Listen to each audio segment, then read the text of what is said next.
राज्य प्रभारी कांग्रेस के जो है सुखजिंदर रंधावा ने कहा कि कोई ट्विटर से एमएलए पैदा नहीं होते हैं। नेता में पार्टी का काम, समर्पण, बैकग्राउंड और उसकी ईमानदारी देखी जाती है।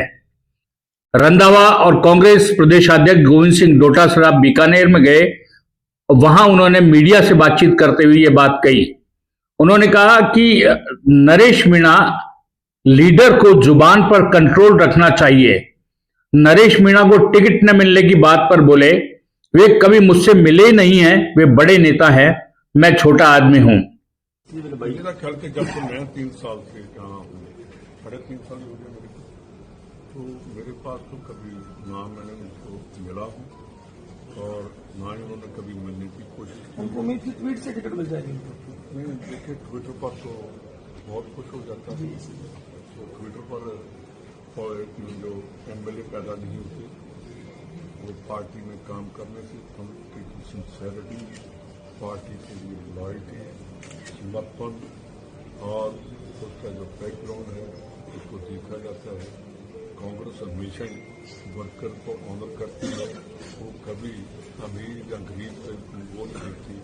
तो होता है कि मैंने उनका ट्विटर देखा नहीं, तो अगर मेरे को ट्विटर का पता चलता तो बहुत बड़े नेता है, वो बहुत बड़े नेता हैं, तो मैं उनको आप ही उनके पास चला जाता कि भाई मैं बहुत छोटा सा आदमी हूँ, तो आप बड़े लीडर हैं, आप बताइए क्या चाहते हैं।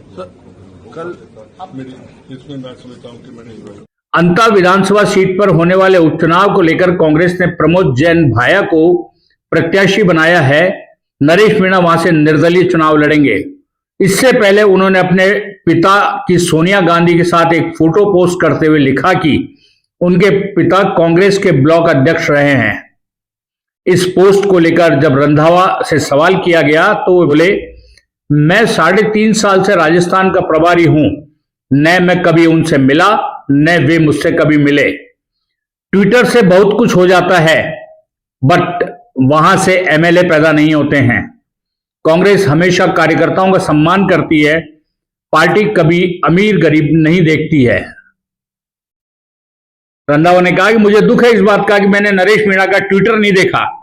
आप बड़े लीडर हैं, आप क्या चाहते हैं, आप जो कहेंगे वो मैं कर देता। मैं समझता हूं कि मैंने ट्विटर देखा नहीं, गलती कर दी। रंधावा ने फिर नरेश मीणा को लेकर कहा कि जो हमारी पार्टी में है ही नहीं, जिसने आज तक मुझसे मुलाकात नहीं की, वो यदि मुझे बोल देते कि मैं कांग्रेस ज्वाइन करना चाहता हूं तो वे कह सकते थे। एक लीडर को अपनी जुबान पर कंट्रोल रखना होगा। जो लोग याद रखते हैं वो लीडर एकदम या कुछ भी बोल जाते हैं, उन्हें लोग कम याद रखते हैं। लीडर को टीआरपी बढ़ाने की बात न कर लोगों की बात करनी चाहिए।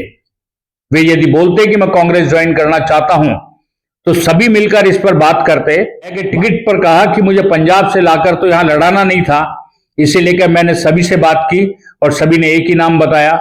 कांग्रेस किसी के सहारे धर्म के विपरीत बोलकर चुनाव नहीं लड़ती।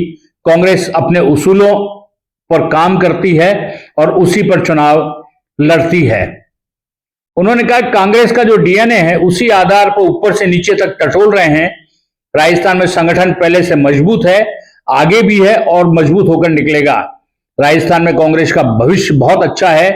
कांग्रेस अनुशासन वाली पार्टी है।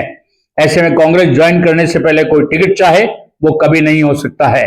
इससे पहले आप देखिए, पूर्व मुख्यमंत्री अशोक गहलोत ने भी नरेश मीणा के बारे में कहा कि नरेश मीणा नौजवान आदमी है, सब्र रखना चाहिए, उनका लंबा करियर है, स्वभाव को शांत रखना चाहिए, लंबी रेस का घोड़ा हो सकता है। मैं चाहूंगा वह अपना गुस्सा थोड़ा ठंडा करे, शांत दिमाग से बात करे, सबको साथ लेकर चले, उनका लंबा करियर हो सकता है और वे कामयाब भी होंगे। नरेश मीणा लगातार टिकट की मांग कर रहे हैं, जो जबलूनियारा से निर्दलीय चुनाव लड़े थे। वो नौजवान आदमी है, उनको थोड़ा सब्र रखना चाहिए। उनका लंबा कैरियर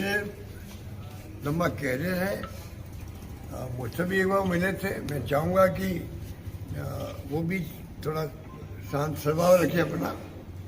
लंबी रेस का घोड़ा हो सकता वो, पर अपने जो उनका गुस्सा है उसको वो ठंडा कर ले, शांत दिमाग से बात करे, सबको साथ लेकर चलने की बात करे, तो उनका लंबा कैरियर वो हो सकता है कि वो कामयाब भी हो।